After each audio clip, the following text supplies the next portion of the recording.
E essa mentalidade, ela muda e ela vem mudando constantemente. Porque, por exemplo, quando a gente tem o ataque às Torres Gêmeas, no 11 de setembro, para o americano, o seu solo, ele era inadmissível. Intocável. Era impensável para o americano um ataque dentro de solo. Um atentado da forma como foi. Então, eles têm que responder, eles têm que primeiro se restabelecer do impacto e responder prontamente. A altura. E aí, quando os americanos dão a primeira resposta ocorre com 2 equipes de operações especiais. Os destacamentos operacionais Alfa, 555... Que inclusive tem um filme. Sim, e o 595. Com 24 caras, cada destacamento operacional tinha 12 elementos, com 24 caras, eles vão para o Afeganistão tentar atuar como multiplicadores de força junto com a Aliança do Norte, para que eles criem uma força de resistência ao Talibã e à Al-Qaeda. Em praticamente 43 dias, eles conseguem trabalhar isso. Sucesso. Né? Eles conseguem obter sucesso. Isso é mostrado no filme Dos Heróis. Né? Tem o livro também, o Horse Soldiers, que é muito bom. Eu recomendo. Inclusive usaram, o que o senhor falou, o exemplo que o senhor deu dos índios, né? Sim. Usaram bastante os cavalos nas missões. Sim, sim. Porque ali a gente está falando de um terreno muito acidentado. Carro de combate não consegue. E os cavalos daquela região, eles estão acostumados com aquele tipo de terreno. Né? Então, eles utilizavam o cavalo para poder se mover, para poder ter deslocamento naquela área. Então, é importante você entender também a conjuntura. Naquele momento, a tecnologia já não valia a pena. Não fazia diferença. O que fez a diferença foi a capacidade do elemento de operações do operador.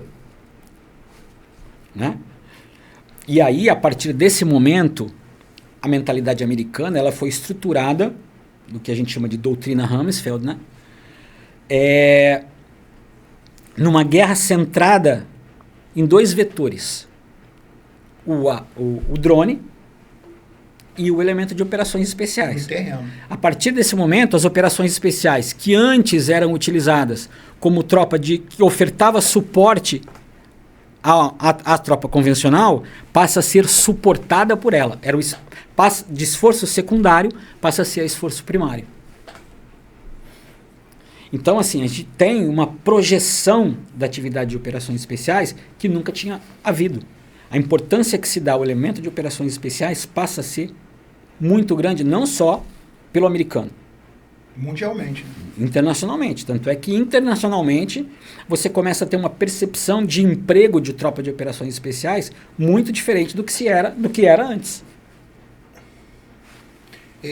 Tem um artigo, professor, que eu li, eu não me lembro bem agora o nome desse artigo, mas é bem fácil de encontrar ele na internet. É um artigo escrito por um repórter do Washington Post, na época da guerra do Afeganistão. Ele foi para uma base, né, da aliança, né? E nessa base ele ia passar um determinado período de tempo com cada, vamos assim dizer, com cada tipo de divisão de tropa ali. Então ele ia passar um tempo com o pessoal das aeronaves, ele ia passar um tempo com o pessoal da infantaria, um tempo com o pessoal da artilharia. E aí, beleza, ele chegou lá, ele começou, então ele passava um período assim de 1 mês, né, entendendo como que o pessoal das aeronaves, dos helicópteros, né, como que eles trabalham, como é que é a doutrina deles, o dia a dia, o que eles fazem. E aí ele começou a conviver na base. Então ele acordava de manhã, ele ia tomar café, ele almoçava, ele jantava, ele vivia, passou a morar ali na base, né? E aí ele relata no artigo dele que de cara, quando ele chegou na base, ele começou a perceber um grupo que era totalmente diferente de todos, né? Porque eles não cortavam cabelo, eles andavam barbudo, aparentemente eles não tinham disciplina, eles não prestavam continência, eles não chamavam pelo posto ou graduação, eles chamavam pelo nome ou pelo apelido, eles andavam totalmente fora do uniforme, usava chinelo, calça jeans, misturava fardamento com roupa civil, e ele achava que aqueles caras eram um bando de indisciplinados, ele não entendia, né? Por que o comportamento deles era tão diferente do que ele via na disciplina e no militarismo, vamos assim dizer, aparente dos outros militares, né, dentro da base. E ele via que aqueles caras se isolavam no canto dele, não interagia com a grande maioria do pessoal da base, e aí até que chegou o dia dele passar o período de pesquisa, de trabalho dele com o pessoal da Força Combinada de Operações Especiais, onde ali tinha pessoal do DEVGO, da Delta, da CIA. E aí, convivendo com aqueles caras, ele descreve no artigo dele que ele nunca viu nada na vida dele de tão profissional e de tanta dedicação à missão e ao trabalho, à profissão, como aqueles caras ali. Que, tipo assim, apesar de aparentemente eles terem todas aquelas características que parece que se divergia um pouco do que é o convencional militar, né?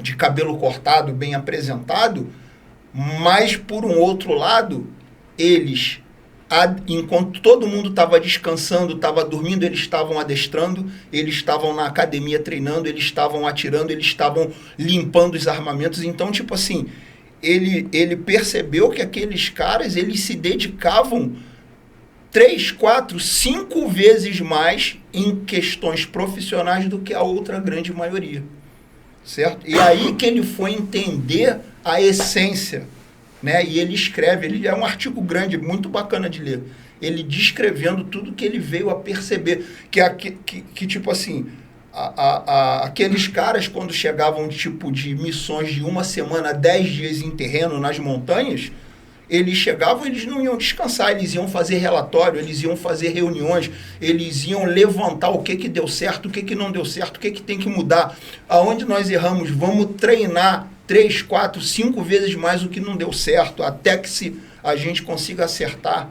Então ele viu um profissionalismo exacerbado e uma busca incansável pela excelência naqueles homens.